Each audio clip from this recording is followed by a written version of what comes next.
Morning, kids. I'm trying something different today. Already went to the gym, coming back. I'm setting with this little portable thing and trying to do videos wherever I can as the thoughts come, rather than trying to set up the studio, which we have to set up and tear down between homeschool, co-op on Tuesdays and Thursdays. So, thought I had at the gym. Chris and I were talking, and we are just noticing how many people we know that live together with their husband or with another man or woman having kids and have to share a house and live together and raise kids for 6, 7, 8, 9, 10 years, but choose not to get married.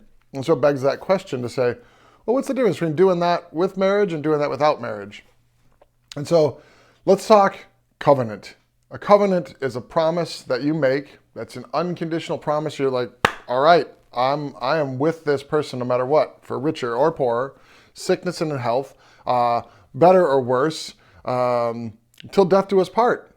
And it's not like, okay, well, only until it's not good for me anymore. So it's the opposite of selfishness. When we make that covenant with another person, we're saying that, look, no matter what you do, no matter who you are, no matter how things turn out, I'm going to be with you. I am going to pledge myself to you and to you alone, and I'm going to devote my life to your good and to your welfare, and what we bring together, we're never going to bring apart. Now, I know that's risky, right? To pick one person that you're going to do that with for the rest of your life. People get afraid of that, and they say, well, what if I pick the wrong one? What if that's not the one who's good for me? Well, that's kind of not the point. The point is, you are becoming a person of character by choosing to commit yourself in that way. It's not just a selfishness thing, and it's kind of the opposite of selfishness. We don't want to be selfish people, so we commit ourselves to another. And so this is impossible. You can't do this until someone does it for you first. And so you ask the question, who's going to do it for me? That is what God did for us. That while we were unfaithful to him, while we were cheating on him with other gods and other idols and making idols in our own image and living our life the way we wanted to live our life, he was the one we were wronging. The greatest commandment. What is it, right? Love the Lord your God with all your heart, all your soul, all your mind, all your strength. And so that is what God deserves. He is our God, and we've been unfaithful. And so he continues to chase us and to send his word and to try to win us and to give us good things and to woo us back to himself so that we would see him as our husband, as one who is greater than all the other things the world has to offer.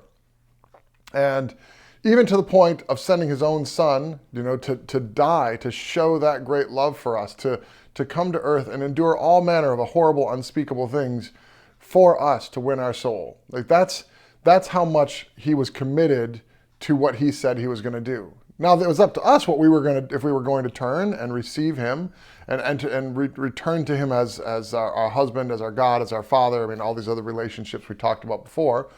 Or not. But because he was so full of love, and he is love, he does that for us. Now, once he does it for us, we can truly begin to do that for another person. So we have to look and say, well, what if this person is mean? What if this person is selfish? What if this person is rotten and they turn out to be a horrible person to be married to? Well, that's us. We're those bad people that God married and chose to marry, even knowing that we were bad people, selfish people.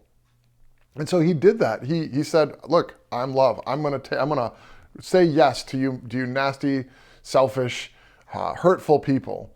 And we get this opportunity to do that to another person. And so it is taking the love that God gives us and giving it to another. So don't be afraid. I mean, it is a risk. Love is a risk. Love puts itself out there and says, I'm going to do this, and I hope I hope that other person returns my love.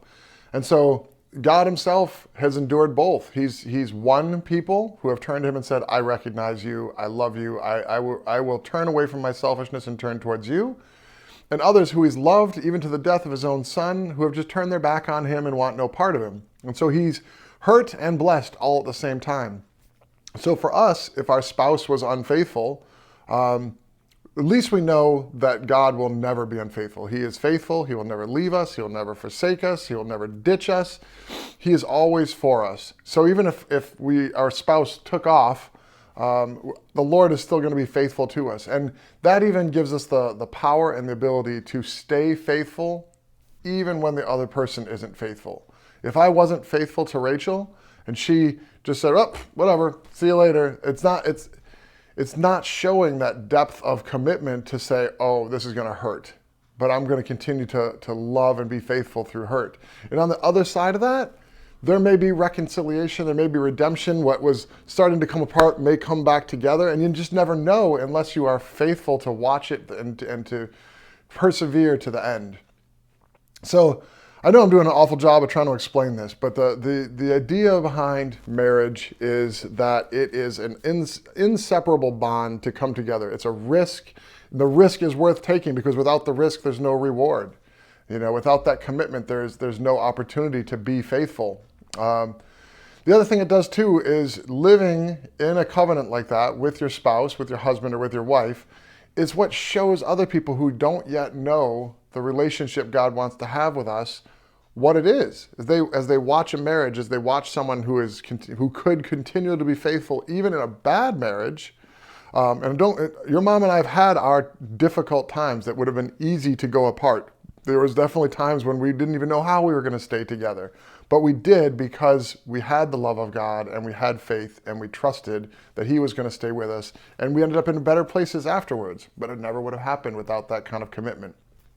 And so when outsiders, when people who don't understand the love of God look and watch and see what's going on, they see a faithfulness that hopefully they would desire. Hopefully they would say, I would like to be loved like that. Even when I'm a snot and a booger and a troublemaker and unlovable, man, I just want someone who could continue to love me even when I'm not lovable.